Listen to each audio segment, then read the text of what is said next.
നമസ്കാരം. മലയാളി വാർത്തയിലേക്ക് സ്വാഗതം. തലസ്ഥാനത്ത് 3+2 വിദ്യാർത്ഥികളെ കാണാനില്ലെന്ന പരാതി. തിരുവനന്തപുരം പള്ളിത്തറ ഹയർ സെക്കൻഡറി സ്കൂളിലെ നിതിൻ, ഭൂവിൻ, വിഷ്ണു എന്നീ വിദ്യാർത്ഥികളെയാണ് കാണാതായത്. കഴിഞ്ഞ ദിവസം സ്കൂൾ വിട്ടതോടെയാണ് വിദ്യാർത്ഥികളെ കാണാതായതെന്നാണ് പരാതി. ഇവർ 3 പേരും ഹ്യൂമാനിറ്റീസ് ഡിപ്പാർട്ട്മെന്റിലുള്ള വിദ്യാർത്ഥികളാണ്. നിതിൻ, ഭൂവിൻ, വിഷ്ണു എന്നീ വിദ്യാർത്ഥികളെ കഴിഞ്ഞ ദിവസം വൈകിട്ട് 3 മണി മുതൽ കാണാനില്ലെന്ന പരാതിയുമായാണ് കുടുംബം പോലീസ് സ്റ്റേഷനിലെത്തിയത്. ഇന്നലെ ഇവർ സ്കൂളിൽ പോയിരുന്നില്ല എന്നാണ് വിവരം. ഇവർ അടുത്തടുത്ത് താമസിക്കുന്നവരാണ്. ഇന്നലെ വൈകിട്ട് 3 മണിക്ക് വീടിനടുത്തുള്ള ഒരു സ്ഥലത്ത് ഇവർ നിൽക്കുന്നതായി ചില ആളുകൾ കണ്ടിരുന്നു. ഇതിനുശേഷമാണ് ഇവരെ കാണാതായിരിക്കുന്നത്. രണ്ടുപേരുടെ വീട്ടിൽ നിന്നും തുമ്പ പോലീസ് സ്റ്റേഷനിൽ പരാതി നൽകിയിട്ടുണ്ട്. തുമ്പ പോലീസ് കേസെടുത്ത് തിരച്ചിൽ ആരംഭിച്ചിട്ടുണ്ട്. തങ്ങൾ ഒരു സ്ഥലത്തേക്ക് പോവുകയാണ്, അമ്മ വിഷമിക്കേണ്ട, തിരിച്ചു വരുമെന്ന് എഴുതിയ ഒരു കത്ത് ഒരു വിദ്യാർത്ഥിനി വീട്ടിൽ നിന്ന് കണ്ടെടുത്തിട്ടുണ്ട്.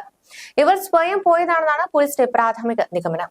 പോലീസ് നിലവിൽ അന്വേഷിച്ച് വരികയാണ്. വരും മണിക്കൂറിൽ കൂടുതൽ റിപ്പോർട്ടുകൾ പുറത്തുവരും. അതിനിടെ ദിവസങ്ങൾക്ക് മുമ്പ് പാലക്കാട് നിന്ന് 15-കാരിയെ കാണാതാവുകയും പിന്നീട് ഗോവയിൽ നിന്ന് കണ്ടെത്തുകയും ചെയ്തിരുന്നു. വീട്ടിൽ നിന്നും സ്കൂളിലേക്ക് ഇറങ്ങിയ ചൂരക്കോട് സ്വദേശിനിയെ പിന്നീട് കാണാതാവുകയായിരുന്നു. കുട്ടിയെ കണ്ടെത്താൻ 36 അംഗ സംഘങ്ങളെ 5 ടീമുകളെ പരിശോധന നടത്തി വരികയായിരുന്നു. ഇതിനിടയിലാണ് ഗോവയിൽ നിന്ന് വിദ്യാർത്ഥിനി ഉണ്ടെന്ന വിവരം ലഭിച്ചത്. ചൂരക്കോട്ടെ വീട്ടിൽ നിന്നും ട്യൂഷൻ സെന്ററിലേക്ക് ഇറങ്ങിയതായിരുന്നു 15-കാരി. 9 മണിയോടെ ട്യൂഷൻ ക്ലാസ് വിട്ടു.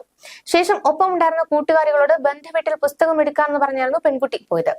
കൂട്ടുകാരികൾക്ക് മുന്നിൽ നിന്ന് തന്നെ വസ്ത്രം മാറി. സമയമായിട്ടും സ്കൂളിൽ എത്താതായതോടെ രക്ഷിതാക്കളെ സ്കൂൾ അധികൃതർ വിവരം അറിയിച്ചു. പിന്നാലെ രക്ഷിതാക്കൾ പോലീസിൽ പരാതിയും നൽകി. കുട്ടിയുടെ നിന്ന് സംശയിക്കുന്ന CCTV ദൃശ്യം പട്ടാമ്പി റെയിൽവേ സ്റ്റേഷനിൽ നിന്ന് പോലീസിന് ലഭിച്ചിരുന്നു. ഇതിന്റെ അടിസ്ഥാനത്തിൽ നടത്തിയ പരിശോധനയിൽ കുട്ടിയെ കണ്ടെത്താനായില്ല.